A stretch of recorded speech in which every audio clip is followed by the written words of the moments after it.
Welcome to today's episode of the Expat Corner, where you, the expat, get to pass on valuable information to those that are coming behind them. If you're not familiar with my channel, I report the news for Central and South America with a special attention on Medellin, Colombia, and Colombia as a whole.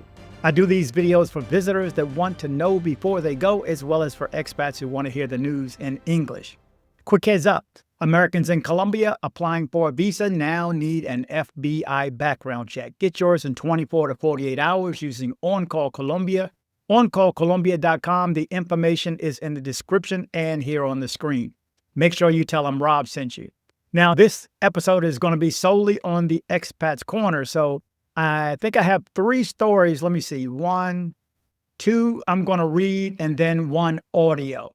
The 2 that I'm going to read are not too lengthy. I don't know, minute and a half or the next 3 minutes maybe. And then I will play the last video. I'm going to give you initials for them. Again, if you want to come on, I will read your story. You can also give me an audio. I can use your name, your first name, your last name, your nickname, your cousin's name, whatever you want to use. But we would have already communicated to know that the story is factual, first of all. Okay, the first one is coming from DJ. He says, "Hi, Rob. A close friend of mine who is a frequent visitor to Medellin was pulled to secondary on Thursday for inspection because his passport had over 50 stamps in 8 years. They asked him, why does he come so often to Medellin? He said he had a girlfriend and he comes to see her. They asked, what's her name? What's her date of birth?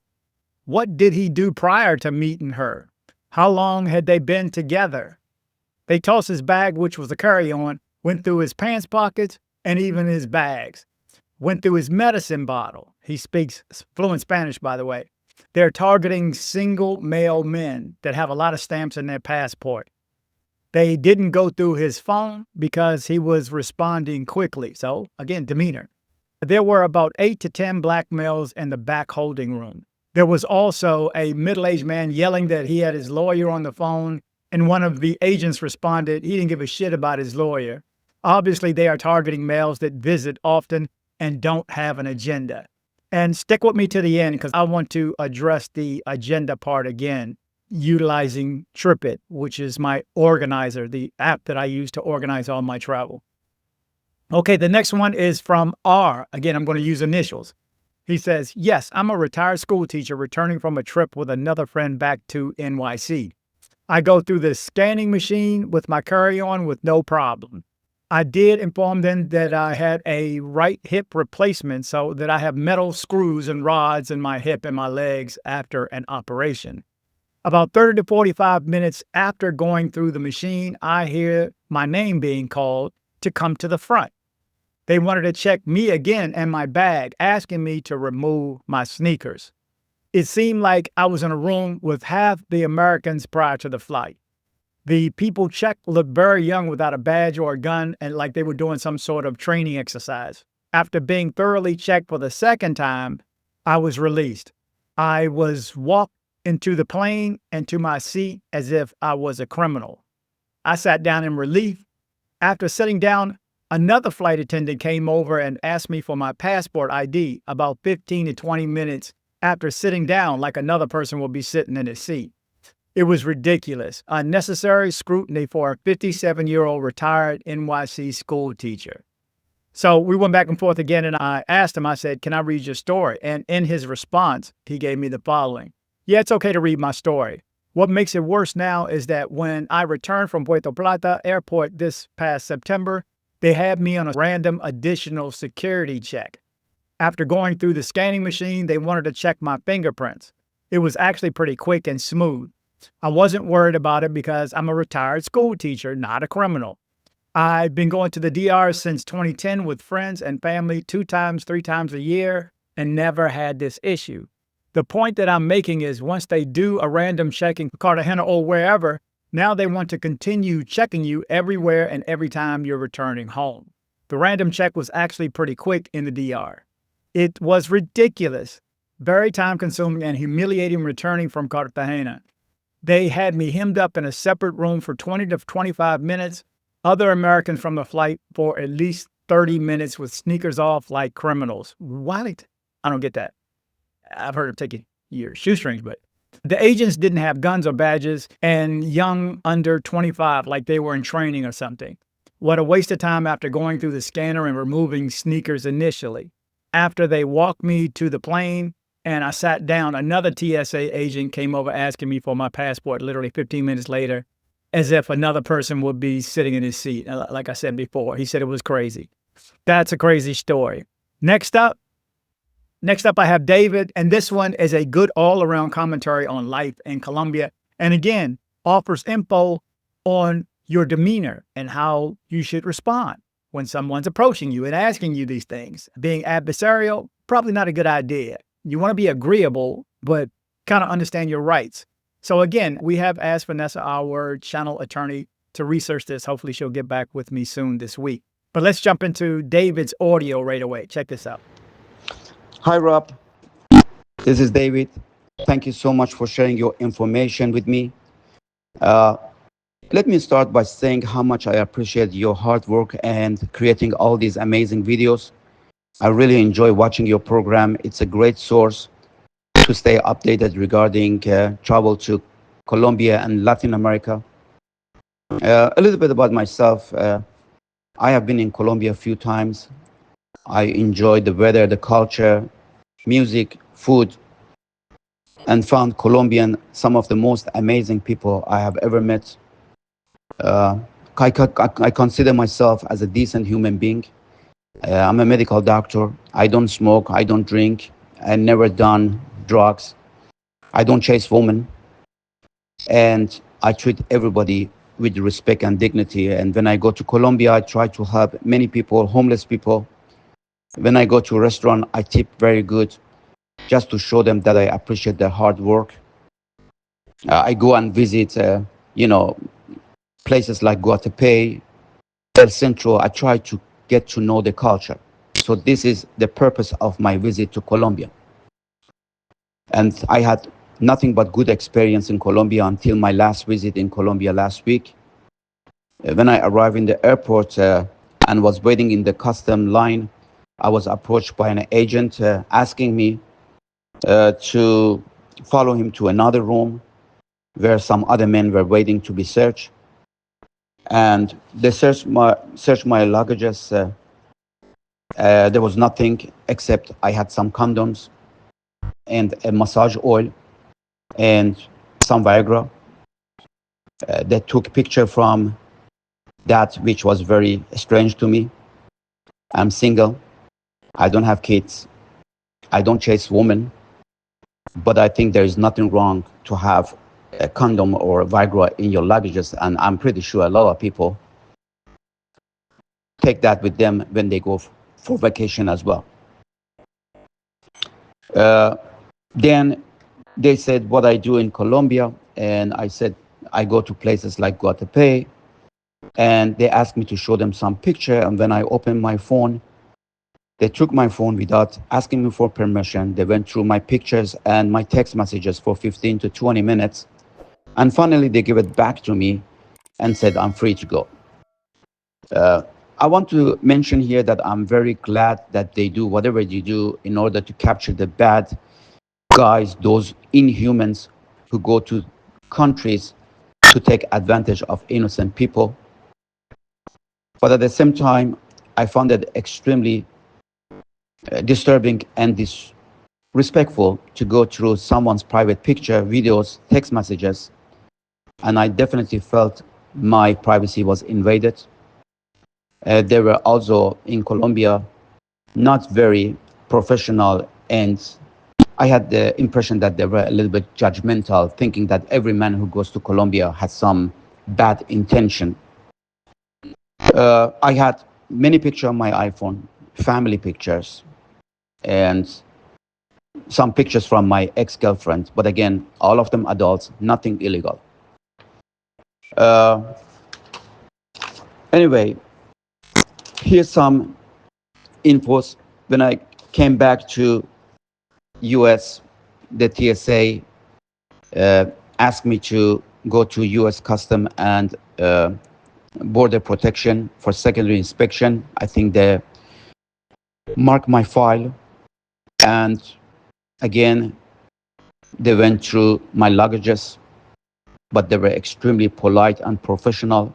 They asked me for permission to see my iPhone and ask for passcode, which I provided to them. And after 15, 20 minutes, they gave it back to me and said, welcome back home and you're free to go. Uh, some general info, there are two forms of search. One is basic, where they go through your iPhone on the site and give the phone back to you. And the other one is the advanced search, where they can keep your phone for many days and ask you to come and pick it up later. You have the right to refuse providing them the passcode to your phone. But if you are not a citizen, they can revoke your visa and deny your entry. And if you're a citizen, they can deny your entry, but they can still keep your phone and access it with forensic tools. And they can download information and keep them for many, many years. They can access your iPhone only in airplane mode.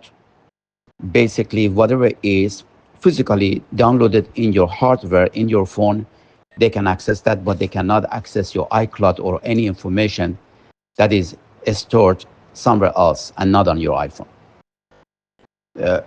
My suggestion would be, if they ask you to search your phone, don't refuse. They have authority to do so, and being cooperative and polite will make things less complicated. At the end of the, at the end of the day, I would like to say that, in my opinion, whatever they do, they have a good intention, and their intention is to capture the bad guy. It is not personal, but I still think this is the wrong way to do it, and is definitely invasion of someone's privacy.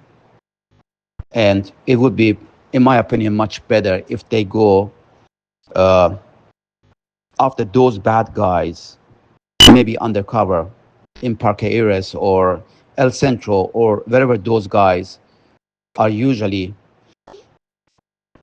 committing their crimes, and try to capture them rather than searching innocent people without any legitimate reason.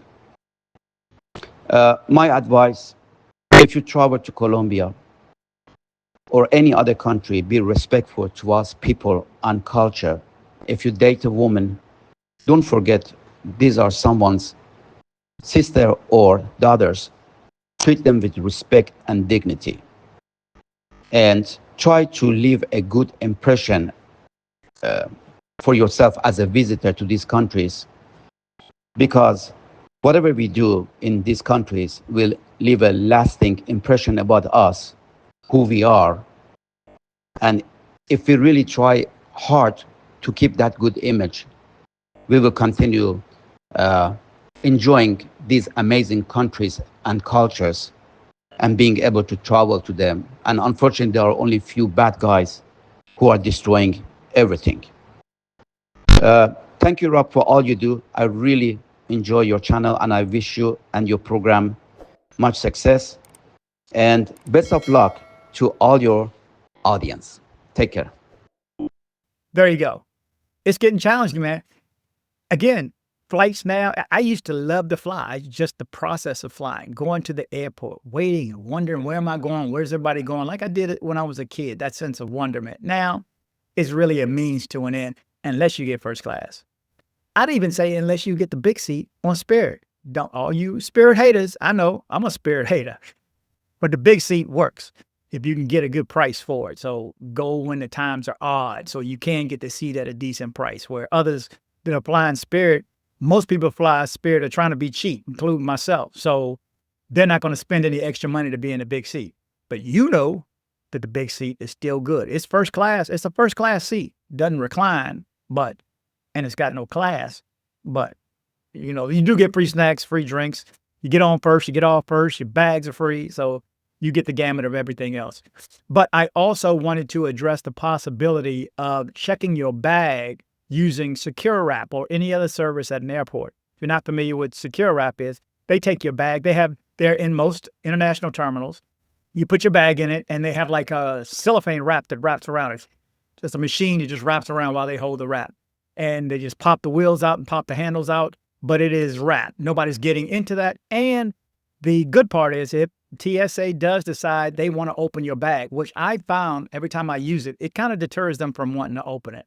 But if they do open it, there is someone from the company, from Secure Wrap or whatever the company is for that airport. Someone is there from that company that is going to observe them opening up and going through it to make sure they don't damage anything and to make sure that everything is put back. That's how it's supposed to work. And there's all type of fees. I mean, they'll pay up to $1,000 for this, $5,000 for this. They'll match any airport thing. So it is beneficial. Somebody let me know if you've used it before, how much does it cost now? I want to say I paid $35, $40 last time. But if you're checking a big piece of luggage and you don't want to worry about opening it up and missing a shoe, I've heard people going to Africa, man, open it up and they're missing a shoe. What's TSA stealing a shoe for? Dude, get at least steal both. But anyway, now you know there are services that can kind of deter them from TSA choosing your bag to open because they know they got to go through a hassle, then they got to call whoever over from Secure Wrap to make sure that they're there at the same time they open it, make sure it's rewrapped and locked and everything else. So just think that is another possibility. Also, I wanted to address the app that I use, Tripit, tripit.com, TRIPIT.com. I don't know how many trips. I've been using this for years and years, almost 20 years, 15, 20 years, for sure. It's a way of, and it's free. My favorite price. It's free. Okay. So it's a way for you to track everything you're going to do on your trip. In other words, my flight is there, my flight information, and this puts it all in one consolidated location. So I have my flight information, flight numbers, landing, expectations. Now you can pay, I think it's $5 or $6 or something like that a month, and it'll track your plane too. So it even will alert you as to when your flight is late or delayed or postponed or canceled or whatever. But you have that information there. You have your hotel information. You have your lodging information. If you have an Airbnb, you have the contact information. You have the contact website. If you're doing a tour, the tour is there. I would, by all means, have this app and go to the dentist. See my dentist, Dr. Carlos Murray. Get your smile right while you're there.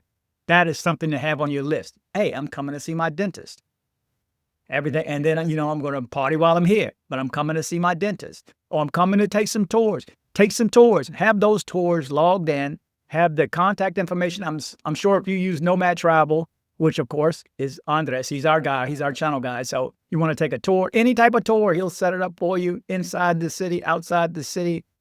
Man, I spent a lot of time with that gentleman. Let me tell you something. He is a good guy. Not too many people I put my name on, but my dentist and Andres, factual, good guys. Put my life in their hands.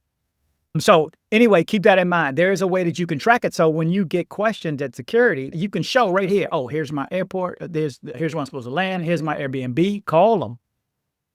Everything. All you do is when you get the confirmation emailed to you from the airline or the hotel or whatever else, you send it to plans@tripit.com from your assigned or designated email, and it just populates.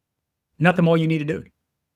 So numbers, itineraries, all that stuff is stored there. Again, it's called tripit.com. Highly recommend it, especially for the price. And if anybody works there, give me an endorsement.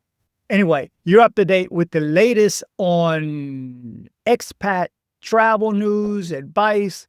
Hopefully this is beneficial to you. You let me know what you think about this episode and is this beneficial to you. The more stories, the merrier it will be. Guys need this information. Guys and gals and families, they need this information. So please share. Thank you guys for watching. Remember to travel, but travel safe. Yo, it's dcbornrob, giving you the lowdown from Colombia to Cuba. I got the know-how, travel tips and tricks to keep you sound. Stay safe abroad, let's break it down. dcbornrob's got the info you need, from the East Coast streets to the Caribbean breeze. Travel smart, stay sharp, that's the creed. Knowledge is power, proceed and succeed. Colombia's first, Medellin's the vibe. Know the zone, stay safe, take the right strides. Cali for the salsa, Cartagena, stay alert, stay aware, move wisely and free. Jamaica, Kingston's got the reggae beat. Montego Bay for chillin', but stay on your feet.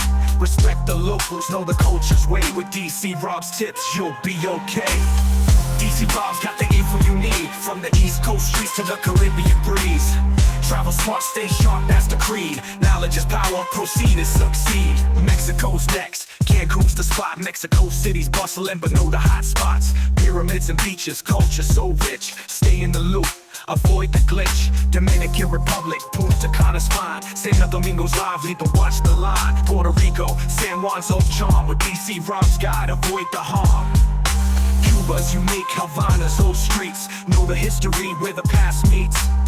Travel smart, stay ahead of the game. DC Rob's got your back, remember the name.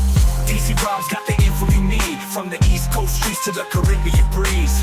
Travel smart, stay sharp, that's the creed. Knowledge is power, proceed and succeed. Panama, see the canal's grand sight. Casco, Vigo's history, day and night. Venezuela's beautiful, but tread with care. Stay aware, stay smart, everywhere. Ecuador's wonders, Quito's high place. Galapagos Islands, nature's embrace. Guatemala's rich with history so deep. Antigua's charm in your heart you'll keep. From the East Coast to the world so wide, DC Rob's the guide, you can't be denied. Safety first, knowledge in your hand. Travel smart, understand the land. DC Rob's got the info you need. From the East Coast streets to the Caribbean breeze. Travel smart, stay sharp, that's the creed. Knowledge is power, proceed and succeed. Yo, it's DC Rob, signing off with pride. Travel the world, let safety be your guide. From Colombia to Cuba, Jamaica to the Bay. Travel smart, travel safe every single day. Remember the mantra, let's seal the fate. Travel but travel safe, don't hesitate. DC Rob's wisdom, take it to heart. Stay safe, stay smart, play your part.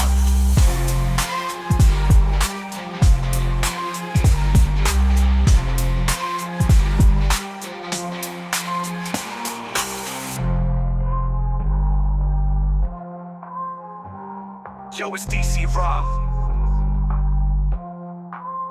signing off with pride. Travel the world, let safety be your guide. From Medellín to Cuba, Jamaica to the Bay. Travel smart, travel safe every single day. Remember the mantra, let's seal the fate. Travel but travel safe, don't hesitate. DC Rob's wisdom, take it to heart. Stay safe, stay smart, play your part.